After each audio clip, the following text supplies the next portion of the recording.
Jayaprabha Medanta super speciality hospital, Patna में विश्व मस्तिष्क ट्यूमर दिवस के मौके पर ब्रेन ट्यूमर सर्वाइवर्स प्रोग्राम आयोजित किया गया। ये वे ब्रेन ट्यूमर सर्वाइवर्स हैं जिनका इलाज जयप्रभा मेदांता में किया गया। इलाज के बाद से ये ट्यूमर सर्वाइवर्स अपना जीवन यापन सामान्य रूप से अन्य लोगों की तरह कर रहे हैं। प्रोग्राम में आए लोगों को संबोधित करते हुए जयप्रभा मेदांता हॉस्पिटल के इंस्टीट्यूट ऑफ न्यूरोसाइंसेज के डायरेक्टर डॉक्टर मुकुंद प्रसाद ने कहा कि मस्तिष्क ट्यूमर की सर्जरी अब बिल्कुल सुरक्षित और प्रभावी है। मस्तिष्क के ऑपरेशन की तकनीक काफी उन्नत हो गई है, इसलिए सटीकता के साथ ऑपरेशन किया जाता है। चाहे कैंसर या नॉन कैंसर ट्यूमर हो, दोनों ही स्थिति में मरीज अच्छी जिंदगी बिता सकता है।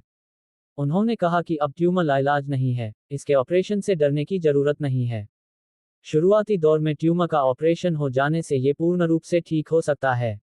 डॉक्टर मुकुंद ने कहा कि अगर किसी महिला पुरुष में 20 से 30 वर्ष की आयु के बाद लगातार सिरदर्द रहे, मिर्गी आए और उल्टी हो तो इसे नजरअंदाज नहीं करना चाहिए, बल्कि फौरन किसी न्यूरोलॉजिस्ट से दिखाकर इलाज करवाना चाहिए।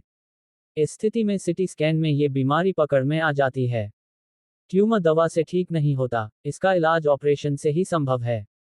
उन्होंने कहा कि लगातार सिरदर्द होना, मिर्गी आना, पक्षघात हो जाना, आंख की रोशनी कम होना, चलने में लड़खड़ाहट, उल्टी होना, कोई चीज आंख से डबल दिखना ब्रेन ट्यूमर के लक्षण हो सकते हैं। उन्होंने कहा कि ट्यूमर को लेकर लोगों में जागरूकता जगाने की जरूरत है ताकि समय रहते लोग अपना इलाज करा हो गया था। बहुत जगह दिखाने के बाद लोग कहें कि यहाँ जाइए वहाँ जाइए। इसी तरह हमको पता चला मेदांता हॉस्पिटल और मुकुल बाबू के विषय में जानकारी मिला और हम इस हॉस्पिटल में आए।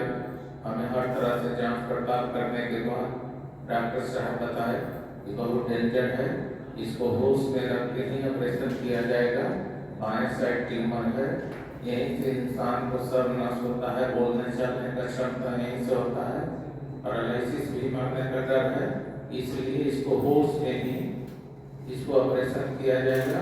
ब्रेन ट्यूमर सर्जरी आज के डेट में सेफ़ है, लेकिन साथ ही साथ ये भी बात है कि प्रॉब्लम यह है कि बहुत सारे लोग बहुत तरह की भ्रांतियाँ फैलाते हैं। इन भ्रांतियों में पड़ने की ज़रूरत नहीं। जैसा कि आपने एग्जाम्पल देखा, ब्रेन ट्यूमर का इलाज संभव है, कैंसरस हो चाहे नॉन कैंसर हो। कैंसरस के लिए दिक्कत है, परेशानी है, क्योंकि उसके बाद रेडियोथेरेपी कीमोथेरेपी की भी ज़रूरत पड़ती है। और कई ठीक से होने का मतलब है कि ट्यूमर जितना मैक्सिमम हो वो निकाल देना चाहिए। मैक्सिमल सेफ रिसेक्शन जिसको बोलते हैं। अगर 99 या नियर टोटल रिसेक्शन या टोटल रिसेक्शन अगर ट्यूमर का होता है तो फिर रेडियोथेरेपी कीमोथेरेपी अच्छे से कारगर होता है। कई बार ये संभव हो पाता है, कई बार नहीं संभव हो पाता है। ये इस बात पे भी डिपेंड करता है कि ट्यूमर कहाँ पर है। ट्यूमर अगर फंक्शनल एरिया में होता है या उसके पास होता है तो हम लोग निकाल सकते हैं। फंक्शनल एरिया में ही अगर है तो ऑपरेशन के बाद डेफिनेटली पैरालिसिस या जो भी दिक्कत है वो होगी। जैसे बातचीत का दिक्कत हो सकता है, एक साइड लकवा मार सकता है। लेकिन अगर फंक्शनल एरिया के पास है तब एम ये रहता है कि ट्यूमर को पूरी तरह निकाला जाए, लेकिन कोई पैरालिसिस ना हो, बातचीत में दिक्कत ना हो। जैसा कि आपने देखा, उसके लिए बहुत सारी तकनीक इस्तेमाल करते हैं, जैसे कि न्यूरो नेविगेशन है, वो एक तरह से जीपीएस है। और दूसरा है कि पेशेंट को होश में रख के ऑपरेशन करते हैं। एमआरआई की भी बहुत सारी तकनीक है, जैसे इंट्रा ऑपरेटिव एमआरआई होता है। ऑपरेशन के बीच में हम लोग एमआरआई करके देख सकते हैं कि ट्यूमर पूरी तरह से निकला कि नहीं निकला, हम किसी डेंजरस एरिया में तो नहीं जा रहे हैं। माइक्रोस्कोप की सुविधा है, कुछ ऐसी नई दवाइयाँ आ गई हैं जो कि दिखाती हैं कि ब्रेन से ट्यूमर अलग से दिखता है उससे।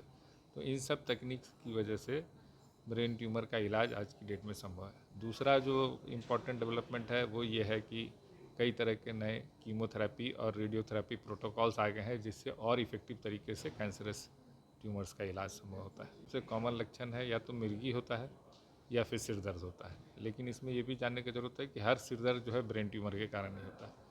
ब्रेन ट्यूमर का सिर दर्द यूजुअली सुबह में ज़्यादा होता है। सिर दर्द के साथ साथ उल्टी होता है और उल्टी के बाद रिलीफ मिलता है।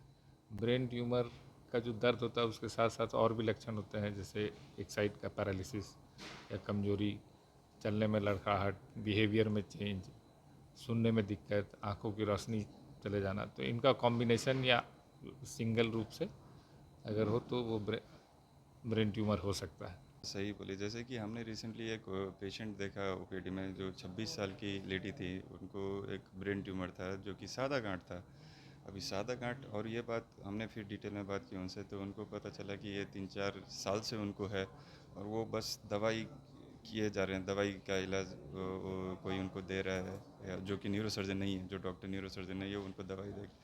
तो बिहार में ऐसा ये बहुत डिफ़िकल्ट सिचुएशन है।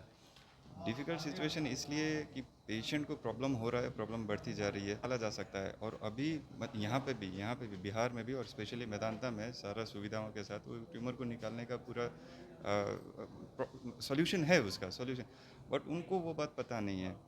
तो हम ये मीटिंग करा रहे हैं, आपस में बात लोग करते हैं, तो हमारा मेन उद्देश्य यही है कि लोगों को पता तो चले कि ऐसा आप प्रॉब्लम लेके ज़िंदगी नहीं जी सकते ना, समझे ना। जो कि सादा गांठ है, अभी जो जो जो कैंसर है उसका वापस आने का चांसेस रहता है, ट्रीटमेंट प्रोसेस लंबा रहता है और सेम टाइप का लॉन्जेविटी नहीं रहता है, तो वो बात लोगों तक पहुंचाना चाहते हैं हम। और जहां तक अभी लोगों का चॉइस है, ये तो अभी चॉइस है, यहाँ पे इलाज कराएं, वहाँ पे इलाज कराएं, लेकिन क्या है कि यहाँ पे अगर इलाज हो रहा है और रिज़ल्ट अच्छा, आपके सामने है ना रिजल्ट, तो अगर रिजल्ट अच्छा है तो लोगों को यहाँ पे इलाज कराने का, घर के पास में और घर से मतलब 1000-1200 किलोमीटर दूर इलाज कराने में फ़र्क तो होता ही है ना।